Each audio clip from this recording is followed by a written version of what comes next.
Certainly, good afternoon, everyone. Good afternoon, everyone. Good afternoon. This is customer service. We're talking about how to make things better, right? So here you have a customer, you have someone that walked into your presence, you just gave them a mediocre good afternoon. First lesson right there. Y'all got it? Good afternoon, everyone. Good afternoon. All right, man. I am glad to be here now. Fantastic. We are excited about being here. Thank you so much, Mr. Boskamp. All right, good to see you. Thank you for allowing me to come in and be a part of this tremendous opportunity here today, speaking with a group of fantastic leaders. It is my privilege and pleasure to be a part here. I'm a leader, certainly myself. I have a wife and 4 children, so leading them, I have an awesome opportunity in front of me to make sure that I do the things that the Lord has called me to do. I'm a pastor of a church. I lead people in our community. I'm just a good guy. I know Mr. Boskamp is cussing and everything like that, but I'm okay. I'm praying for you, bro. I only cuss him when he's burning on the grill. When he was burning on the grill, I was you. Hey, will you pray for him? I have been. Thank you. Well, it ain't working. You've been doing it since 91. I'm belling. But like a little old lady used to tell me, she said, "Boy, I'm gonna have to burn up both knees on you." But it's good being here, and as Miss D. Lawrence, certainly has been a privilege working with you over the last couple of months, and we've been talking back and forth, and so it's good to finally meet you face to face. I have a couple of people that I went to school with is out here, and I'm excited about that. Good seeing y'all, and they're much older than I am. But they look pretty good for their age, and y'all didn't even know that. But again, I'm just really excited about being here. I had the privilege of working with Wendy's back in the early 90s. Daryl Jones certainly was a great inspiration to me. I worked under him, and most of you, a lot of you may know and remember Daryl. He's going on to be with the Lord now. And then, but then there was this other guy named Kurt Alcorn. I worked with Kurt, and I'm telling you, it was certainly a mind-altering experience. Kurt is an awesome guy. I learned a whole lot under him, and a lot of things that I learned under him, even though that's been going on, well, over 20 years ago, about 20 years ago now. I still use those things even in my life today. So he made a wonderful impression upon my life, and so that right there lets us know that the things that we do and say and how we perform in a person's life carries on for years to come. When I was, I guess it was in November the 12th, I believe it was, maybe November 13th, 1981. I had just gotten married on November the 9th, and I'd been off for a few days, came back to work, and my first day back at work, I had to open the store. And so that was awesome, fantastic with that, going in, I'm good, I'm excited about that. Got ready to get off work that evening, and Billy, the relieving manager, his wife came in, threw the keys up on the counter and said, "Billy quit." Wait a minute, I'm getting ready to go home. What's this all about? I called Kurt and I told Kurt, I said, "Hey, Billy just quit. His wife came in and quit for him." And Kurt came in and said, "This is what we're going to do." He said, "I'll go ahead and I'll close the store, but I'm going to need you to come back and do the paperwork and finish up tonight. If you would do that, come back at 10. I said, "Okay, I can do that." That's back in the days when we closed at 11. So I can do that. And everyone was gone. Yeah, that was back in the day. When got everyone off, everyone closed up and went home, and I said, "I'm just going to stay and do some paperwork." And so I'm okay. I'm going to get ahead of the game. Got ready to leave out of the store. I'm tired. I really am. I'm tired because still I was newlywed. Not doing that. When I came home that evening, spending time, with my wife, someone want to take a nap. I've been gone all day. Came home and just gonna chill just for a little bit. Then I'm have to go back to work. Didn't even take a nap. But I'm going in and do work, and I'm going to be back home. And before you know it, but I decided to do some paperwork. Okay, great. But while I'm getting ready to leave out of the store, I'm tired at this point. And do you all remember the newspaper stand and the phone booth? A lot of y'all too young remember those tall phone booths, And there was a guy that was crouched down between the two of them outside the door. And when I stepped outside the door, I saw him, and he stepped out and he had a pistol in his hand. In my mind, I'm tired. I'm like, oh man, what are you doing? But my mouth said, and he says, shut up and get back in the store. Well, I went back into the store, and the newspaper read that it was an attempted robbery because he didn't get anything. And the thing for me, and I wasn't even preaching at that time, but I was a praying man. And I couldn't get, you know how you change the combination and lock someone quits? I could not get that safe open. And this guy, he cocked the pistol and put it right up to my head and says, if you don't open this safe this time, I'm going to blow one of Jeff's words out. I'm going to blow your brains out. Somebody should have told me he was a preacher. And because he did that, he said that, certainly I was in fear. And I prayed out loud. And I said, Father, in the name of Jesus, help me. And the guy says, oh, you're a Christian. I am so sorry. Just turn against the wall and don't turn around until I leave. Well, that worked for me. And I've heard that it works for some other folk as well. But that right there certainly was an experience that I will never forget. And it made an impression upon my life. And so when I say that, to say this, that when people come into your store, are they coming in and having an event or an experience? Is it an event? When they come in, it's just something to do, I'm coming in, but when they leave out of there, did they experience something that they're going to remember for the rest of their lives? Again, that's been 20 years ago. I can remember that cold barrel up against my head, just like I'm touching my finger here now. Certainly that was a negative experience, but what about a positive experience? What are your customers receiving? When people come in your drive-thru, when they drive into your parking lot, when they walk into your store, are they coming in expecting an event? Are they expecting an experience? Most of the time it's just an event. I'm going in, get something to eat, and then I'm going to leave. Well, what are you giving? What are the customer service, the first point of contact, when they walk in that door, what are they giving them when they get there? You know, people, they don't get excited about what they expect. They get excited when you give them more of something that they didn't even realize that they were going to get. So that's what we want to look at and talk about and think about these things. The impression that we're even putting up on our customer service representatives.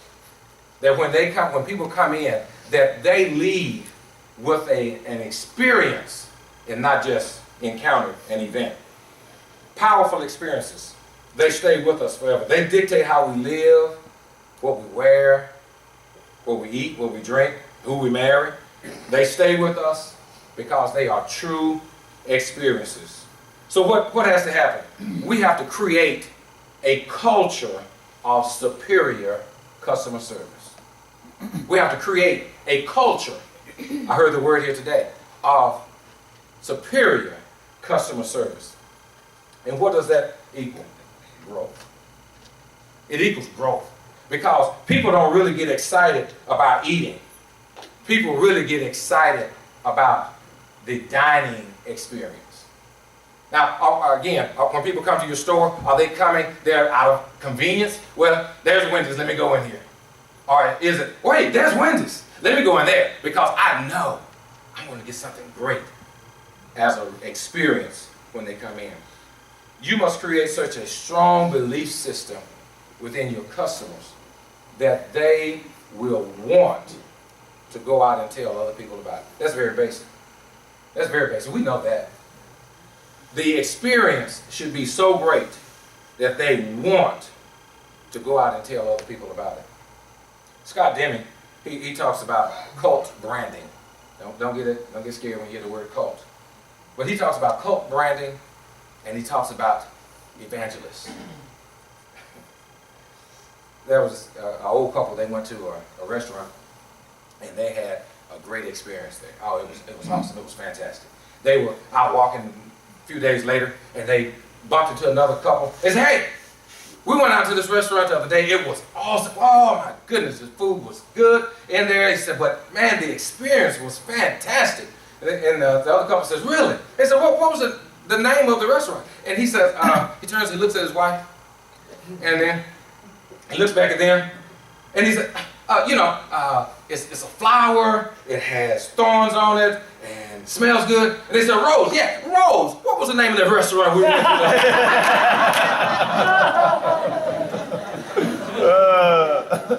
He didn't say what was the food that we ate, but he wanted to tell about the experience that was there, that they encountered.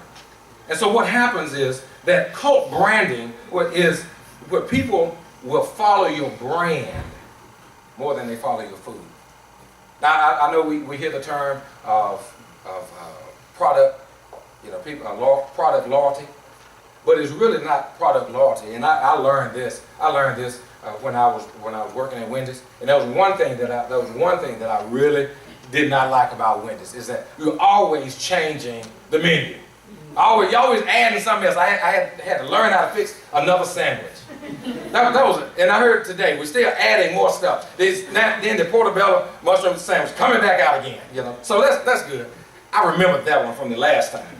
But the thing about it is people, when something else comes in, like today, I had the opportunity to go by the store, one of these stores, Mr. Brown. Yes, sir. Went by Mr. Brown before I came in, and I had a good experience. I really did. Got a chance to talk to one of his customer service reps that met me when I walked in the door.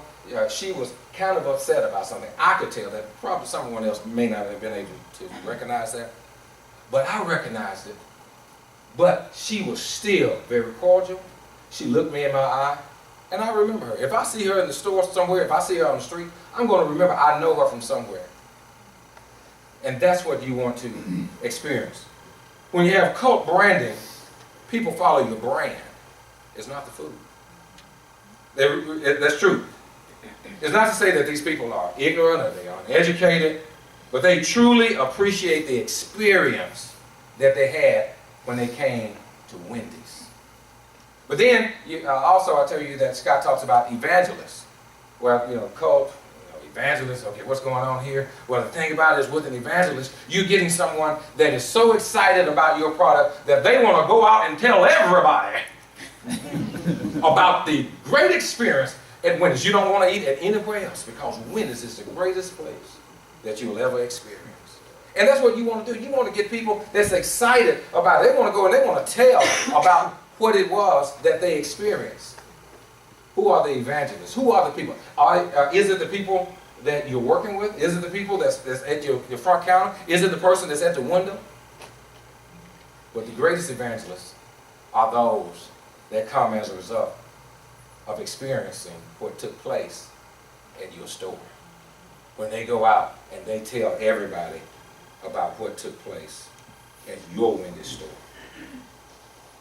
I heard the young man stage just a moment ago. We have 8 Wendy's all lined up there together. And I was listening. I said, man, a lot of this stuff is in my speech, and I think y'all stole my speech.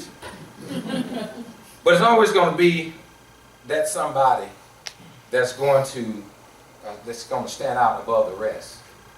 So my question to you is this: what's different about your Wendy's store?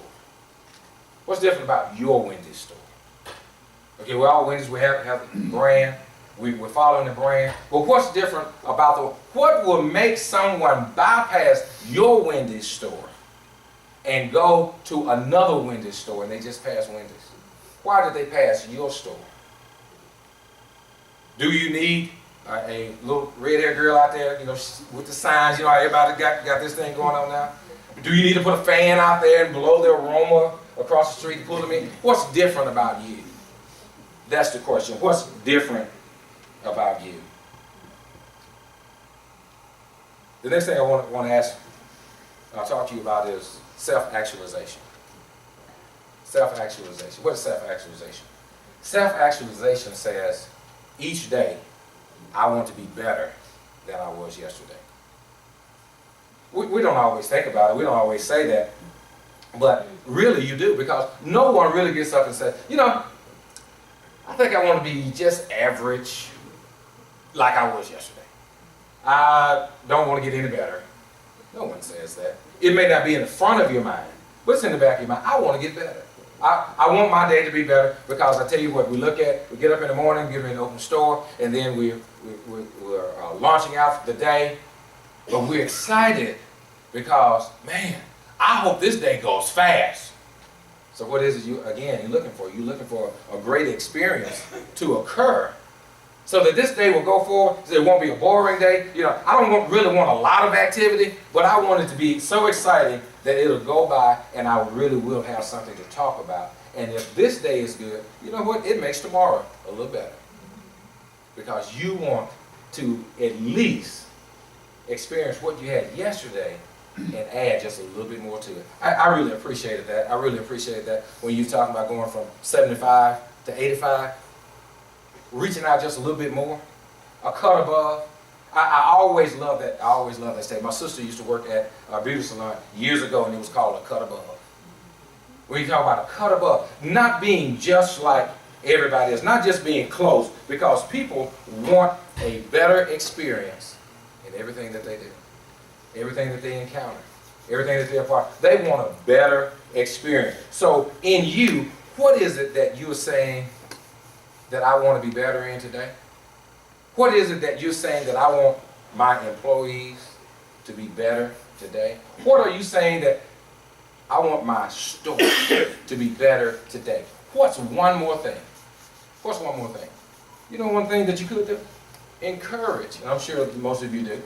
But encourage. So when you get out of your car, if you see a piece of paper, just pick it up. You don't have to pick up the whole lot. But just pick up that one piece of paper. As you're coming in, throw it in the trash. Because this is your store. Not my store. Yes, it is. This is your store. Because when people, your family, your friends pass by, they say, that's the store that Jim works at. That's the store that Susan works at. And why? They're saying it because it's yours. Because they can associate that with you. And when they walk by or they pass by and they see trash on the ground, saying, that's the store that they work at. Man, y'all need to do something about your store. But if you encourage them to just do a little bit better, or before you get ready to come to work, make sure certainly that your uniform is pressed and everything's looking good. But have a good attitude. Do not tell your family, I sure don't want to go to work today.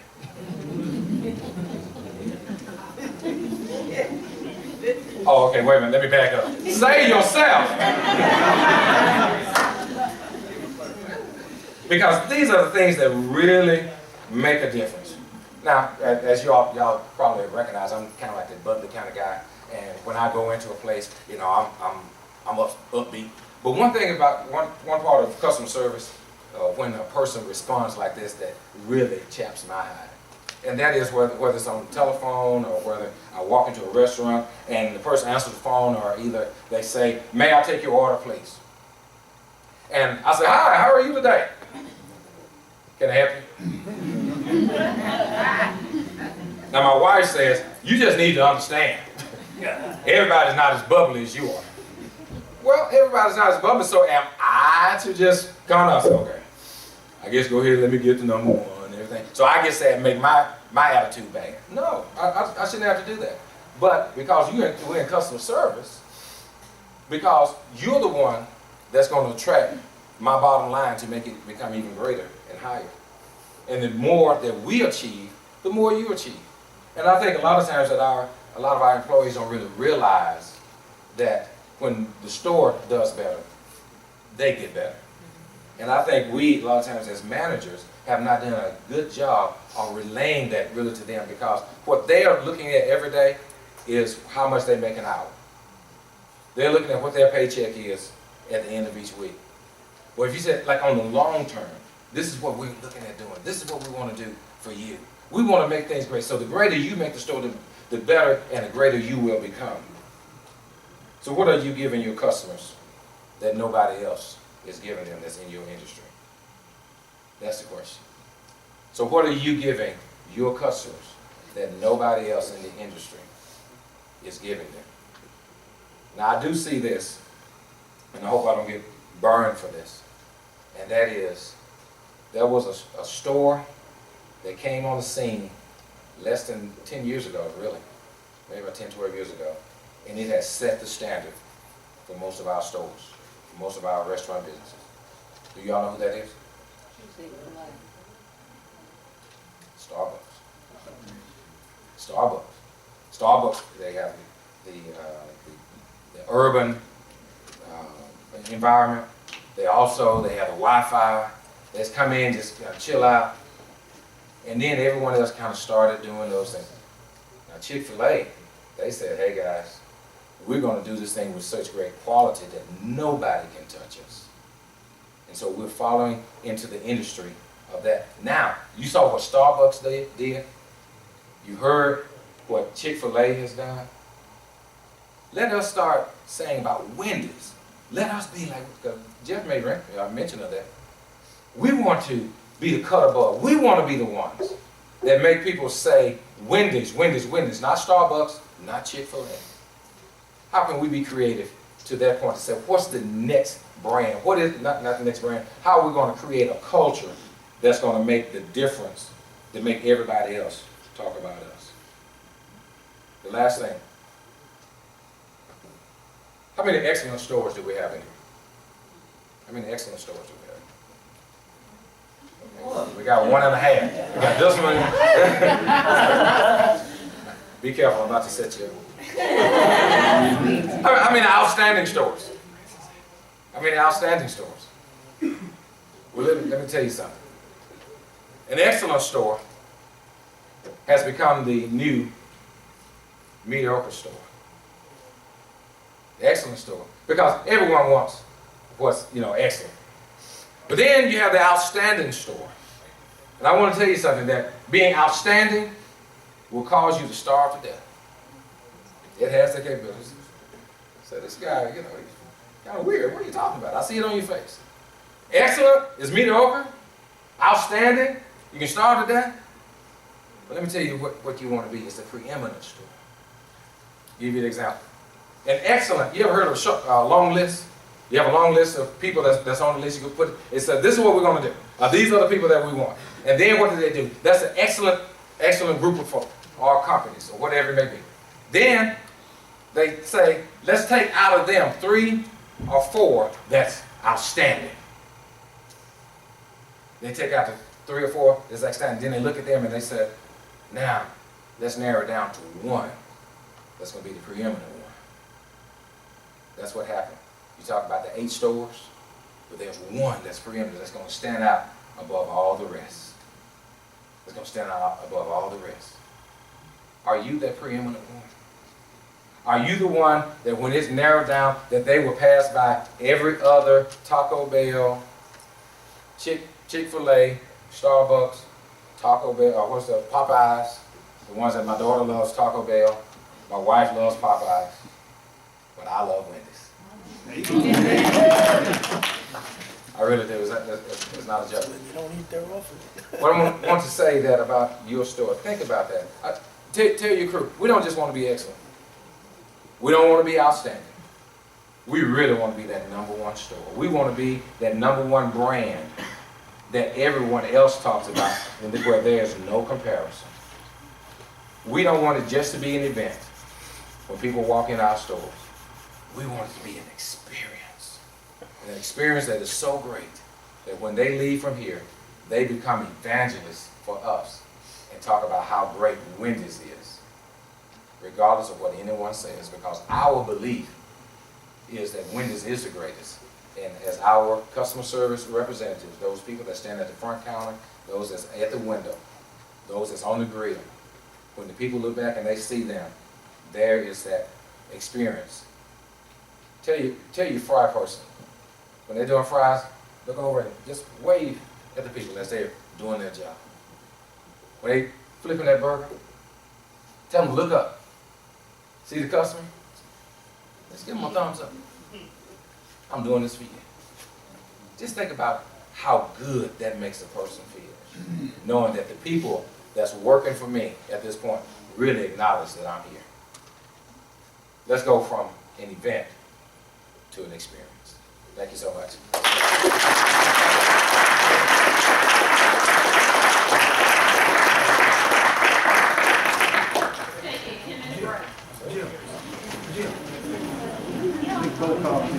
You don't want that. Yes, thank you.